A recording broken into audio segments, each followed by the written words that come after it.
धाकड़ समाचार, बेखौफ जुबां बेबाक अंदाज। दोस्तों आदाब है, मैं अनीस अहमद खान धाकड़ समाचार के प्लेटफॉर्म से आपसे मुखातिब हूँ। मेरे पास साथ हैं महमूद परवेज़ साहब, बहुत मशहूर वकील सुप्रीम कोर्ट के हैं और सबसे मकबूलियत उनकी है कि वक्फ़ की ज़मीनें जो मुसलमानों के लिए इन्होंने छुड़वाई हैं और छुड़वा रहे हैं, और जो पकड़े जाते हैं आतंकवाद के गलत केसेस में मुसलमान नौजवान, उनकी मदद करते हैं, उनको छुड़ा के लाते हैं। इनकी सबसे बड़ी खासियत तो है, वकालत तो है ही इनकी बहुत बड़ी खासियत। आज हमारे साथ काफ़ी दिनों बाद आप लोगों से मुलाकात हो रही है उनकी। ये हमारी भी गलती है और इनकी मसरूफियत है कि जब हम फ़ोन करते हैं तो मसरूफ़ होते हैं, बाहर होते हैं।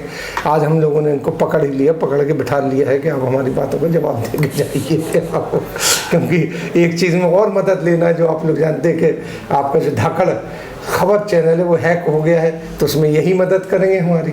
तो उन्होंने कहा है कि बिल्कुल हम तो कंपनसेशन भी दिलाएंगे उसका और सारी चीज़ें करेंगे।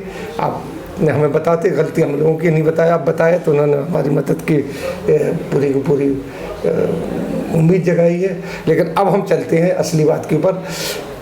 महमूद भाई ये बताइए कि हमारे जो अमित शाह जी हैं वो जगह जगह जाके कह रहे हैं कि चुन चुन के निकाल के विदेशियों को बाहर भेजेंगे। एनआरसी की बात करते हैं, इसके पीछे एनआरसी की बात है। और यूपी में आपने पढ़ा ही होगा कि एक अनडिक्लेयर एक ऑर्डर हो गया है और डीजीपी साहब कह रहे हैं कि नहीं, हम तो त्योहारों में इसको जो अनवांटेड एलिमेंट हैं, जैसे एनिमल एलिमेंट है, उसको रोकने के लिए सब कर रहे हैं। लेकिन उन्होंने छापे वगैरह डालना शुरू हो गए, कार्ड पूछते हैं। अच्छा, ख़ास तौर पर नई बस्तियों में, नई बस्ती तो आप जानते हैं कि मुसलमानों की होती, उन पे और सड़क के किनारे जो है उसको कहने के लिए झुग्गियों में जा रहे हैं। तो वहाँ से झुग्गी छोड़ के लोग जा रहे हैं। 500 जहाँ 500 झुग्गियाँ होती थी और लोग रहते थे, 20 जा रहे हैं और वो मजदूर होते हैं। उन पर दहशत, ज़्यादातर मुसलमान हैं। जैसा कि इनका तो कहने का मतलब है कि हम सिख ईसाई, वो सिख ईसाई तक को इन्होंने जोड़ दिया उसमें, जैन, कि उनको बाहर नहीं निकालेंगे, लेकिन मुसलमान का नाम नहीं ले रहे हैं। बौद्ध और सरदार और ये सारे जैन हैं, सारे हैं, क्रिश्चियन भी जोड़ दिया अब इन लोगों ने। तो इसके पीछे आप क्या देखते हैं कि यूपी में दहशत है, हरियाणा में भी कहा जा रहा है, सब जगह कहा जा रहा है, एनआरसी पे क्या है? ये पहले तो मैं आपको इस सवाल का जवाब देने से पहले मुबारकबाद देना चाहता हूँ कि आपका जो चैनल है वो हैक हुआ। तो इसका मतलब आप कहीं ना कहीं जो मुल्क दुश्मन ताकतें हैं, आरएसएस और दूसरी, उनको एक बहुत बड़ी ज़र्ब पहुंचा रहे हैं कि उन लोगों को इतनी मेहनत करके आपका चैनल हैक करना पड़ा। लेकिन हम इसके ख़िलाफ़ आपको ये सबके माध्यम, आपके दर्शकों के सामने से ये सलाह देते हैं कि आपको इसके लिए एफआईआर भी करानी चाहिए और आप इसको कंपनसेशन भी मिलेगी और हम लोग इसमें ट्रेस बैक करेंगे कौन ये मुल्क के दुश्मन ताकतें हैं जो कि आपके अच्छे काम को रोकना चाह रहे हैं। पहली बात तो ये। जहाँ तक अमित शाह साहब का सवाल है, अब वो गुजरात से आते हैं और एक बिजनेसमैन है, ये सारी दुनिया जानती है। और आरएसएस जो एक जमात भी है, उसका भी जो बुनियादी मकसद है, वो आरएसएस के ही एक कारकुन है। उनका बुनियादी मकसद जो है अमित शाह और मोदी जी का, वो है इस देश की भोली भाली जनता को, और वो चीज़ें सारी सामने भी आ रही हैं, बेवकूफ़ बना के, और अपने जो चुनिंदा लोग हैं, 53-54 के करीब लोग हैं, उनको पैसे कमाना और इस देश में लूट का कारोबार करके इन सब लोगों को पैसे कमाना, चाहे देश की जनता सारी भूखी मर जाए। अब जहाँ तक एनआरसी का सवाल है, ये एक उस तरह का मुद्दा है जिस तरह के बहुत सारे उन्होंने मुद्दे, इमोशनल मुद्दे, जहाँ की भावनात्मक मुद्दे, ताकि असली बात से, जो कि उनकी चोरियाँ हैं, जो कि अब पब्लिक बेइंतहा परेशान है उन चोरियों से, उसकी तरफ से ध्यान बटाया जा सके और इलेक्शन में उसका फ़ायदा उठा सके। जब हमने एनआरसी का काम आसाम में शुरू किया था तो हमने 2 बातें पहली कही थी कि यहाँ पे सबसे पहले तो लोग डरना बंद कर दें, और यहाँ पर एक भी बांग्लादेशी मुसलमान नहीं है आसाम में। वही बात मैं आज पूरे भारतवर्ष के लिए भी कहना चाहता हूँ कि आप ख़ास तौर पे मुस्लिम कम्युनिटी से कि बिल्कुल डरना बंद कर दें, और एक भी बांग्लादेशी मुसलमान यहाँ पर नहीं है हमारे देश में।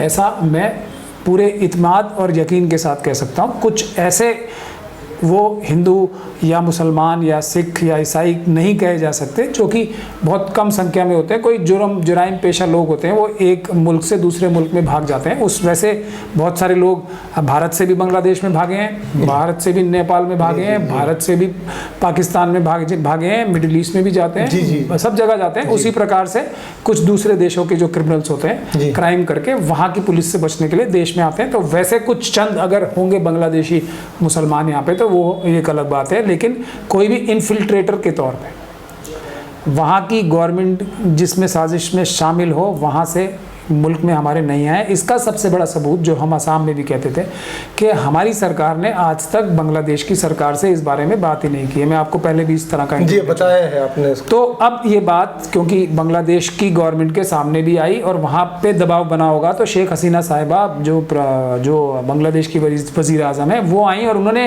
ये सवाल उठाया कि हमारे मुल्क के बाशिंदों के और हमारे मुल्क के बारे में इस प्रकार से इस तरीके से आप कैसे गलत बयानी कर रहे हैं अपने मुल्क में। तो उसके जवाब में जो भी उन्हें बताया गया होगा जवाब, और वो हमारी बात को पूरी तरह से पूरा पक्का करता है, तो उसके जवाब में जो भी जवाब मिला होगा, शेख हसीना साहिबा ने ये कहा है कि ये भारत का आंतरिक मैटर है, इससे बांग्लादेश के ऊपर कोई भी असर नहीं पड़ने वाला। अच्छा, ये इसके माने ये हम नाटक कर रहे हैं इस तरह का मतलब अब इस लफ्जों में तो शेख हसीना साहिबा ने नहीं कहा, लेकिन उन्होंने कहा कि हमारे मुल्क पे इसका कोई असर नहीं पड़ने वाला।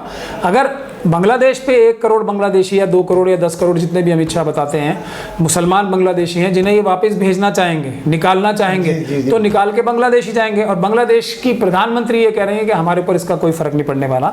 इसका साफ मतलब ये है कि ये एक ड्रामेबाजी, पॉलिटिकल गलत तरीके से, पॉलिटिक्स कुछ बुरी काम नहीं है, लेकिन जो एक गंदी राजनीति अमित शाह, आरएसएस और मोदी साहब कर रहे हैं, वो एक गंदी राजनीति एकदम क्लियर कर दी बांग्लादेश की प्रधानमंत्री ने कि हमें कोई फर्क नहीं पड़ने वाला, आंतरिक मसला है, आंतरिक पॉलिटिक्स गंदी पॉलिटिक्स है। ये तो एक बार निश्चिंत हो जाए। दूसरी बात जो हमने असम में की थी वो बहुत महत्वपूर्ण है।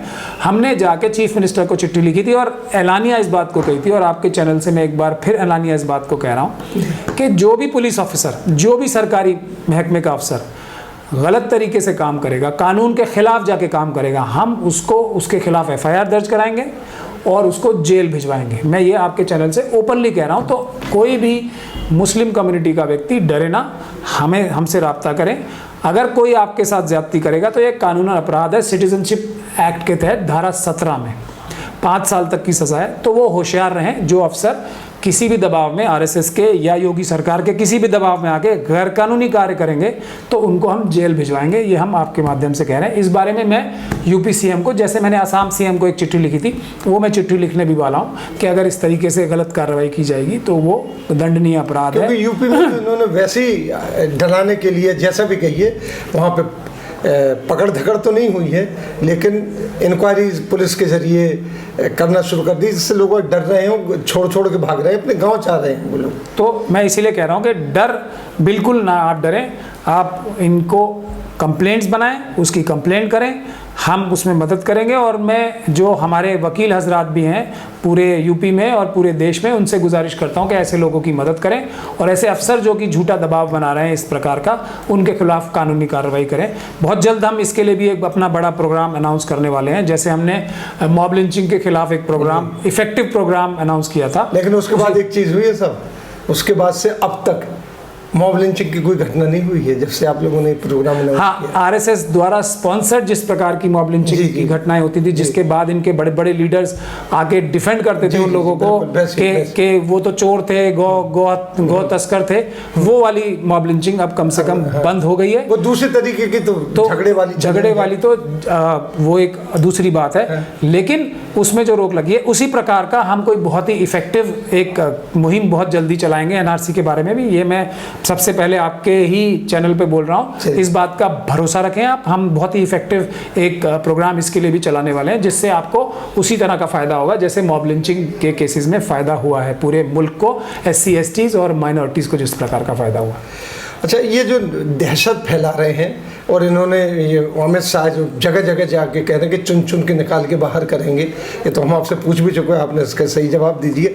आखिर इससे एक दहशत जो फैल रही है मुसलमानों में, उसके डर के बारे में भी आपने बता दी कि उससे डरना नहीं चाहिए, तो लेकिन इससे कोई कंस्ट्रक्टिव कैसे आप प्लान, आपने कहा कि आप कोई प्लान बताएंगे, तो क्या प्लान बताएंगे कि इससे डरे ना? क्योंकि इसके साथ एक चीज़ और हो रही है, जो यूट्यूब चैनल आ रहे हैं, कई मुल्लाओं ने खोल रखे, मुसलमानों ने, उन लोगों ने, वो कहते हैं कि साहब ये चीज़ रखिए, वो चीज़ रखिए, और हमसे पूछते लोग कि यार ऐसा ना हो जाए कि कहीं हम गिरफ्तार हो जाए, मैं तो इतने साल से वोट दे रहा, हमारे दादा परदादा है।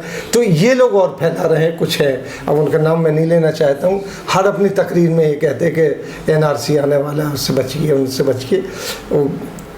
जाहिर सी बात है, आप उन लोगों को अच्छे तरीके से जानते हैं, तो ये क्यों कर रहे हैं ऐसा? या तो ये सरकारी है या क्या है? ये मेरे से ज़्यादा ऐसे लोगों को कौन अच्छी तरह से जानेगा, आप तो जानते ही हैं। लेकिन खैर बात यह है कि पहली चीज़ मैं गुजारिश करूँगा कि बिल्कुल डरने की कोई ज़रूरत नहीं है, बिल्कुल भी डरने की कोई ज़रूरत नहीं है, बल्कि इस मौके को एक अपॉर्चुनिटी की तरह इस्तेमाल करना चाहिए। जो एक मुसीबत आपके सर डाली जा रही है, हमारे भी कुछ लोग उसमें शामिल हैं जो कि इस तरह के दहशत को और फैलाने की कोशिश कर रहे हैं, तो मैं साफ लफ्ज़ों में कह रहा हूँ, और बांग्लादेश की प्रधानमंत्री आके भी कह गई हैं, हमारी बात को ही तक़वियत दे के गई हैं कि बंगला अगर निकाले जाएंगे तो बांग्लादेश में जाएंगे, और बांग्लादेश कह रही है कि हमारे पास, बांग्लादेश की प्रधानमंत्री कह रही है हमारे पास नहीं आएंगे, हमारे को कोई दिक्कत नहीं। तो आप बिल्कुल निश्चिंत रहें, पहली बात।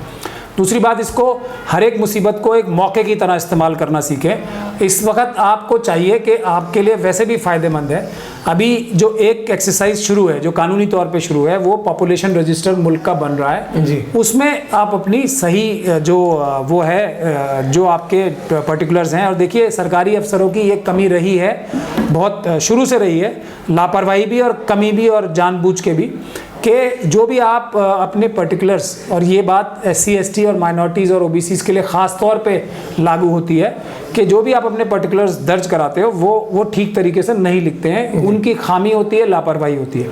तो आप इसे एक मौके के तौर पे इस्तेमाल करके अपनी सभी भी चीज़ें जो हैं, स्पेलिंग मिस्टेक्स या वल्दियत या जो दूसरी चीज़ें हैं, वो ठीक कराएं। रेवेन्यू रिकॉर्ड्स में, राशन कार्ड्स में, पासपोर्ट में, अगर आपका ड्राइविंग लाइसेंस है उसमें, या दीगर बर्थ के जो सर्टिफिकेट्स हैं उसमें, जो आपके एजुकेशन के सर्टिफिकेट्स हैं, जो आपकी पढ़ाई के 10वीं 12वीं के सर्टिफिकेट्स हैं, उसमें भी अगर कोई मिस्टेक्स हैं तो वो आप दुरुस्त कराएं। ये आपके लिए वैसे भी अच्छी बात है, अगर आप एक परफेक्ट रिकॉर्ड रखेंगे तो आपको दूसरी चीज़ों में, जो आप रोज़मर्रा की ज़िंदगी है, उसमें भी फ़ायदा देगी।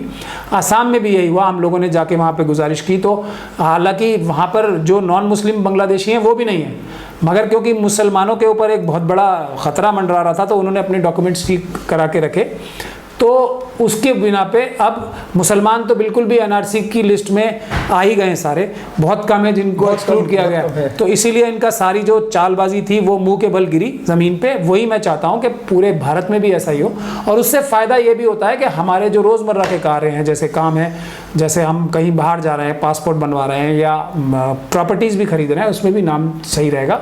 तो ये एक्सरसाइज आप बगैर डरे इस चीज़ से ये तो शुरू करें, इससे फ़ायदा होगा। दूसरा, हम जो FIR दर्ज कराने की बात कर रहे हैं, उसके लिए हम अपनी मुहिम आपको बहुत जल्दी बताएंगे। अभी मैं बताना नहीं चाहता, क्योंकि वो एक तरीके से करने से ही उसका इफेक्ट होता है, तो हम तरीके से ही करेंगे।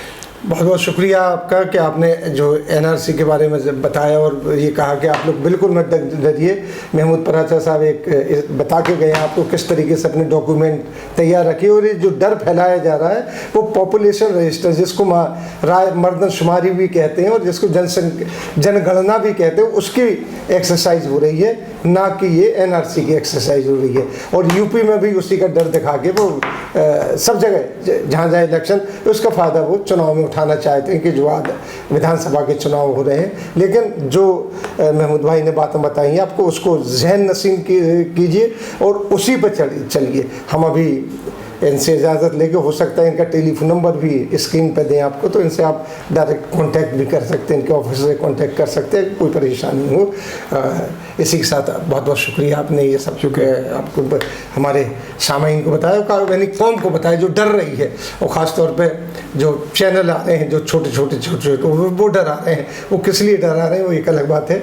तो इसी के साथ हम आपसे लेते हैं विदा, अगले अंक में फिर हाजिर होंगे, तब तक के लिए दीजिए इजाज़त।